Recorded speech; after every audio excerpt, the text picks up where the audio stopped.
Computer शिक्षकों की भर्ती के लिए राजस्थान गवर्नमेंट ने मंजूरी दे दी है। टोटल आपकी जो पोस्टें हैं 10,453 पद है ना, शीघ्र ही भरे जाएंगे ये।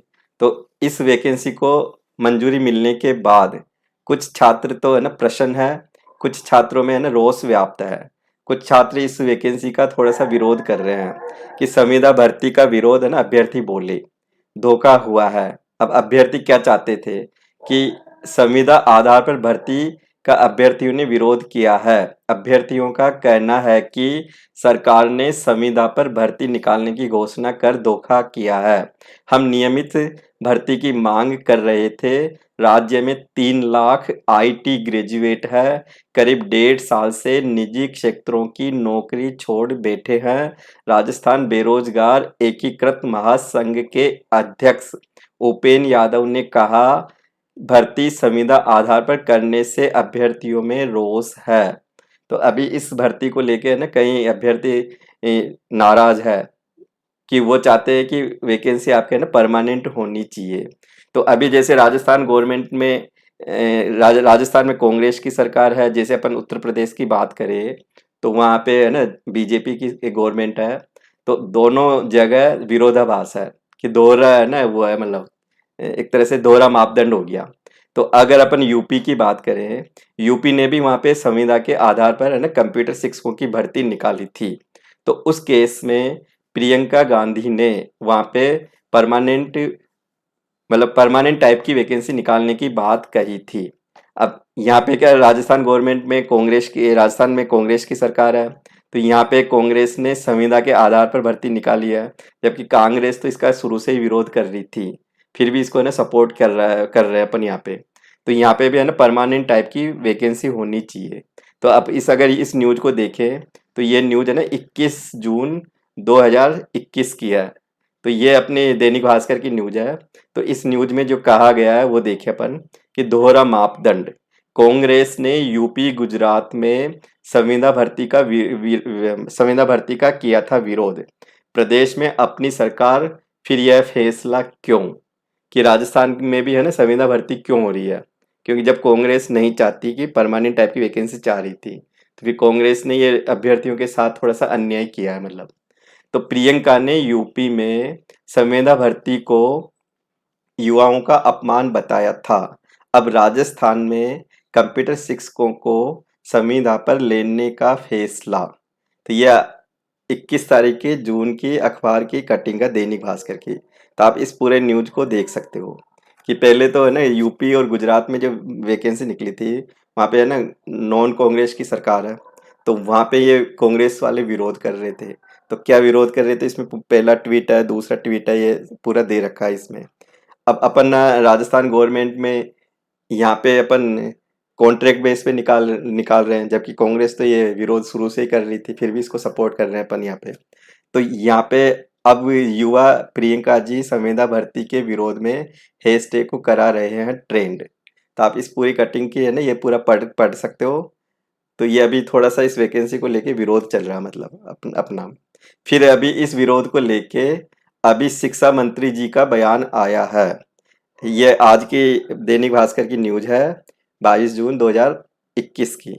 तो अभी शिक्षा मंत्री जी ने जो कहा है कि अभी जो संविदा के बेस पे जो कॉन्ट्रैक्ट बेस पे टीचर का जो अपॉइंटमेंट करेंगे वो 2 साल के बाद में हो सकता है कि इनको नियमित कर देवे। कि ये बाद में अगर सरकार रही तो हो सकता है ये नियमित कर दे, हो सकता है नहीं भी हो। तो अभी ये अखबार में है ना ये कमेंट्स, एक अखबार की कटिंग है, कमेंट्स किया हुआ है। ये मंत्री जी की बैठक हुई होगी तो उसमें ये पूरा लिखा हुआ है। तो इसको अपन देखते हैं कि अभी संविदा पर भर्ती होंगे कंप्यूटर शिक्षक, भविष्य में नियमित होंगे। तो जयपुर कंप्यूटर शिक्षक भर्ती संविदा पर करने को लेकर मचे बवाल के बीच शिक्षा मंत्री गोविंद सिंह डोटासरा ने कहा है कि अभी केडर बनाकर भर्ती कर रहे हैं, भविष्य में इनको नियमित भी किया जाएगा। उन्होंने कहा कि भाजपा सरकार ने तो पंचायत सहायकों को 6,000 रुपये मासिक मानदेय पर लगाया था। हम तो बाकायदा केडर बनाकर बेसिक कंप्यूटर अनुदेशक को 18,500 रुपये, वरिष्ठ कंप्यूटर अनुदेशक को 23,700 रुपये और पदोन्नति पर आने वाले वरिष्ठ कंप्यूटर अनुदेशक को 33,800 रुपये प्रति माह देंगे। शिक्षा संकुल में सोमवार को पत्रकारों से बात करते हुए डोटासरा ने कहा कि राजस्थान में 70 साल में पहली बार कंप्यूटर शिक्षक का कैडर बना है और इसी के जरिए भर्ती कर रहे हैं। इससे पहले डोटासरा ने शिक्षा संकुल में 4 घंटे तक विभागीय योजनाओं की समीक्षा की। मतलब डोटासरा ने यह विश्वास दिलाया है कि ये वैकेंसी परमानेंट हो जाएगी। तो अभी मेरा आपसे ये जो रिक्वेस्ट है कि अब अभी से आप है ना इसकी तैयारी शुरू कर देवे। डेली अगर आप आधा घंटा 1 घंटा डेली देंगे और अपने टॉपिक पूरा सिलेबस को कवर कर लेंगे और फिर आप थोड़े से क्वेश्चन पेपर को प्रैक्टिस में लेते रहो। टेस्ट सीरीज में आपको यहाँ पे है ना अवेलेबल कराता रहूँगा। डेली के आपको मैं एक्सरसाइज प्रोवाइड करूँगा, सिलेबस के अकॉर्डिंग अपनी एक्सरसाइज होगी।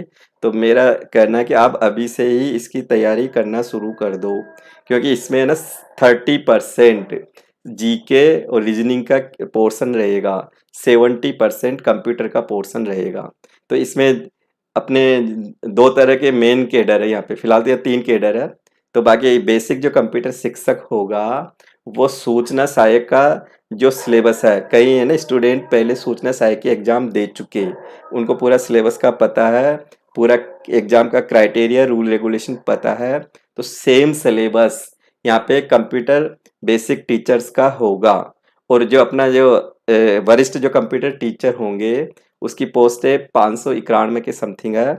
तो उनके लिए जो एग्जाम होगी वो कंप्यूटर असिस्टेंट कंप्यूटर प्रोग्रामर का जो सिलेबस है आरपीएससी ने कंडक्ट करवाया था, सेम वही सिलेबस है, वही उसके रूल रेगुलेशन है ना। तो वही सिलेबस को लेके आप अपनी तैयारी शुरू कर सकते हैं। अभी ये अभी ये वैकेंसी अगले महीने तक या 1 डेढ़ 2 महीने तक ये है ना रिलीज हो जाएगी।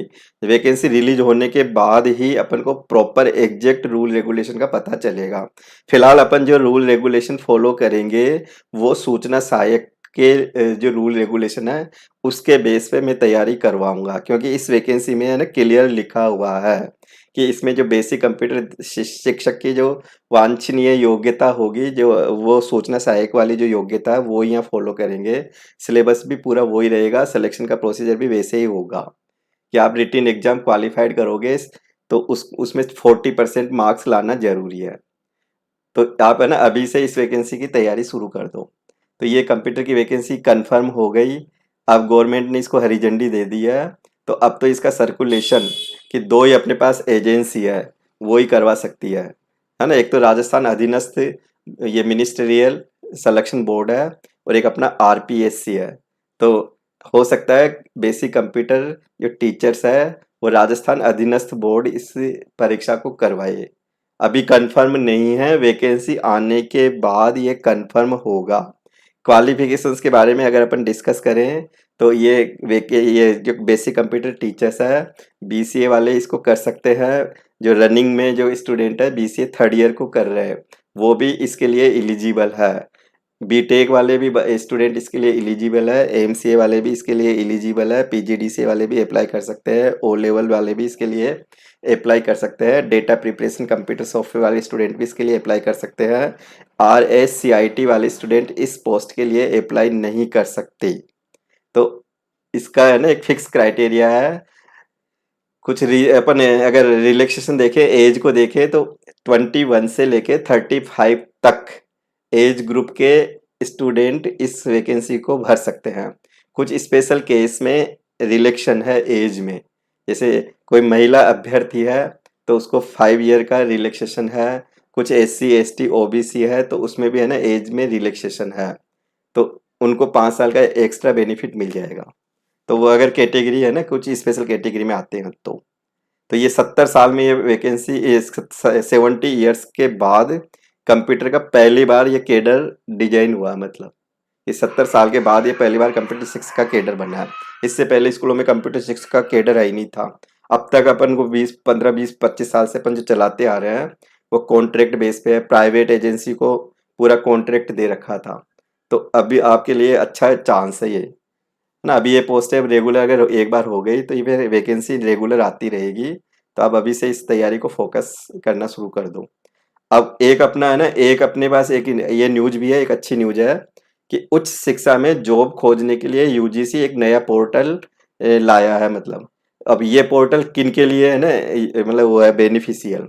तो जो स्टूडेंट पीएचडी कर चुके, जो स्टूडेंट नेट कर चुके, जो स्टूडेंट है ना सेट कर चुके, तो उनको अगर एकेडमिक पोर्टल पे ये अपना खुद का अपना पूरी डिटेल अगर अपलोड कर देंगे, यूजीसी की वेबसाइट है जिसमें ये लिंक आपको है ना उसमें भी दे दिया जाएगा डिस्क्रिप्शन में, वीडियो के डिस्क्रिप्शन में आप देख सकते हो। इस का मैं अलग से वीडियो भी बना दूंगा कैसे आपको रजिस्टर्ड होना है।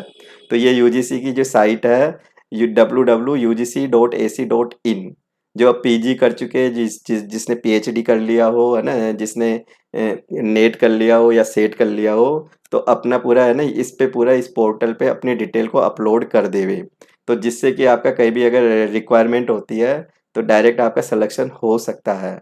तो इसमें पूरी आपकी एकेडमिक डिटेल्स है, पूरा है ना क्वालिफिकेशंस जो भी हो, जितना भी आपका एक्सपीरियंस हो, तो इसमें भर भर के अपलोड करके इस पे रखे, मतलब पूरा डेटा।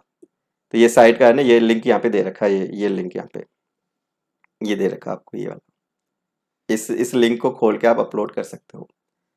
तो आज की अपन यहीं पे इस क्लास को यहीं पे एंड करेंगे। अगली जो मेरी नेक्स्ट क्लास आएगी तो अपन सिलेबस को लेके डिस्कस करेंगे। फिर सिलेबस कंप्लीट होने के बाद फिर अपन को सिलेबस के अकॉर्डिंग मैं डेली 20 या 30 क्वेश्चंस डेली है ना, objective multiple choice question with explanation regular डालता रहूँगा। तो आप प्रैक्टिस में रहिए, चैनल को सब्सक्राइब कर लेवे, बेल आइकन पे क्लिक करें जिससे आपको नोटिफिकेशंस मिलता रहेगा। तो थैंक यू।